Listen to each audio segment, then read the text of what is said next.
Welcome to Ishani videos. और तैयार हो जाइए क्योंकि आने वाले एपिसोड में लक्ष्मी निवास की कहानी एक साथ कई बड़े और चौंकाने वाले मोड़ लेने वाली है। जहां एक तरफ घर में खुशियों की शहनाइयां बजने वाली हैं, वहीं दूसरी तरफ एक मासूम की जिंदगी में ऐसा तूफान चल रहा है जिसे देखकर किसी का भी दिल कांप जाए।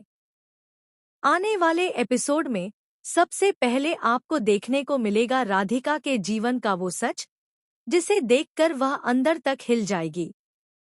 राधिका अपनी आंखों से देख लेती है कि निया के साथ उसके ही फूफा जी किस तरह का अमानवीय व्यवहार कर रहे हैं। निया को न ठीक से खाना दिया जा रहा है, न पानी, न उसे चैन से रहने दिया जा रहा है।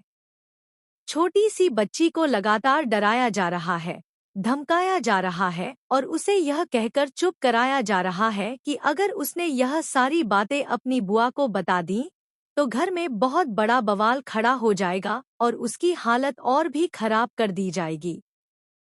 निया का डरासमा चेहरा, उसकी कांपती आंखें और उसकी खामोशी राधिका को अंदर से तोड़ देती है। राधिका को एहसास हो जाता है कि अगर उसने अभी आवाज नहीं उठाई तो निया की जिंदगी पूरी तरह बर्बाद हो सकती है। यहीं से कहानी एक नया मोड़ लेती है, क्योंकि अब राधिका ठान लेती है कि वह किसी भी हाल में निया को इस नरक जैसी जिंदगी से बाहर निकालेगी। आने वाले एपिसोड में आप देखेंगे कि राधिका पूरी हिम्मत के साथ निया के फूफा जी के सामने खड़ी होती है, निया को अपने पास खींच लेती है और पहली बार खुलकर उनके गलत व्यवहार का विरोध करती है।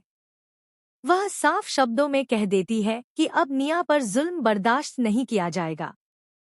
राधिका की आवाज में इतना गुस्सा और दर्द होता है कि घर के बाकी लोग भी चौंक जाते हैं। जब यह सारी बातें निया की बुआ तक पहुंचती हैं, तो वह भी हैरान रह जाती है कि आखिर घर के अंदर इतने दिनों से यह सब चल रहा था और उसे भनक तक नहीं लगी। इसके बाद निया से सवाल किए जाते हैं, उससे सच जानने की कोशिश की जाती है, लेकिन उस वक्त डर के मारे निया कुछ भी बोल नहीं पाती। उसकी खामोशी ही उसकी सबसे बड़ी गवाही बन जाती है। राधिका समझ जाती है कि निया को सच बोलने के लिए वक्त और भरोसे की जरूरत है, और वह मन ही मन फैसला कर लेती है कि चाहे जो भी हो, वह निया को अब अकेला नहीं छोड़ेगी।